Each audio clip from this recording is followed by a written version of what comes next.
Let's talk about a few examples from our everyday lives when things don't go as expected. Your car breaks down, you fall sick, your phone is a few years old and doesn't work optimally, your internet service is slow. How would you handle these? The usual line of action would be to take the car to the mechanic to get it fixed, to see a doctor and follow his or her advice, take pills until you feel better. Upgrade your device to the latest or a newer model so that it works efficiently. Change your internet service provider. And once these situations are handled and corrected, life can proceed efficiently. Now, consider these examples. Someone was mean to you, your relationship didn't work out, your boss gave you a negative review, you failed to achieve your goal. How would you handle these situations? What we tend to do is make all of this to somehow mean that we are broken. So all of this can be easily translated to interpret, I am not good enough, I am unlovable, I am a slacker, I am not worthy. Do these judgments help us address these issues? Not at all. They in fact slow us down because we are not resolving the situation. Instead, we are adding more negative and unhelpful data to it. Contrast this to the previous problems. If we adopted the same attitude here, how would we address this if we looked at it from an eye towards finding the solution?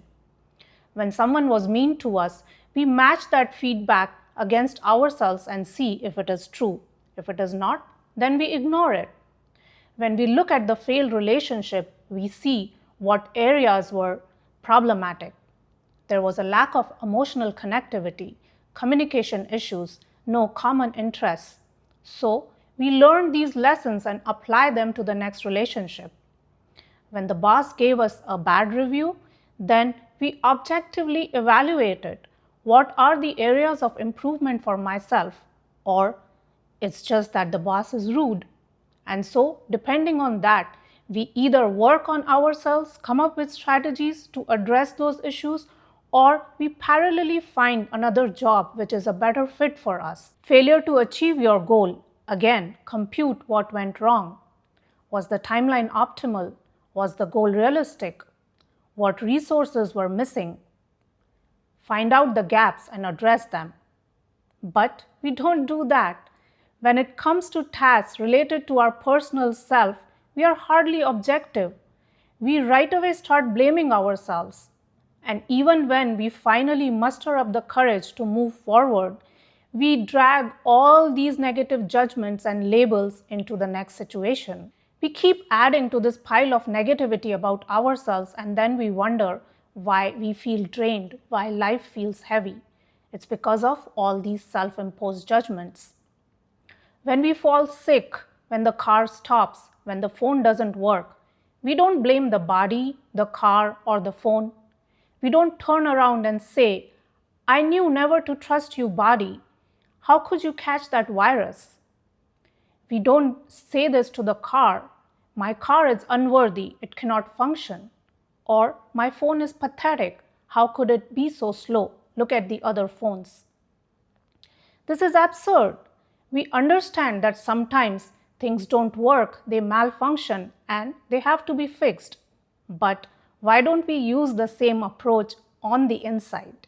It's the exact same reason if we pay close attention, someone's mean comments, the failed relationship, the job, the failed goal, all are messengers indicating that something is out of alignment, something is not working here and need to be addressed.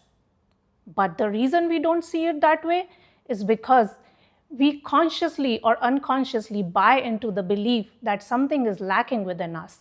And so we stop at the surface, believing it is our fault instead of diving deep and addressing the issue. If a crazy person was yelling at you on the street, would you join them and start criticizing yourself? Or would you just cross the street because you understand it has nothing to do with you? But when someone is mean or obnoxious to us, we join them in a way and agree that we are bad, selfish, unworthy. Again, it's the same as before. At some level, we believe that they are right about us, that there is something inherently wrong with us. That's why it's so important to have clearly defined outcomes. This way, any kind of data, positive or negative, can be used as feedback towards achieving that outcome. We use this in our daily lives.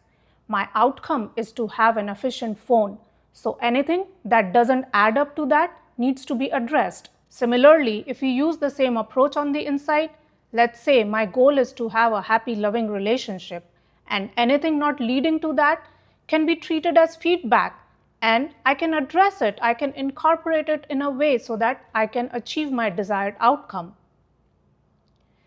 We need to stop buying into these false self-sabotaging beliefs that anything negative happens because we are broken. So let's use the same approach on the inside as we do on the outside. We have achieved great perfection on the outside. Let's extend it to make it better on the inside as well. Thanks for watching.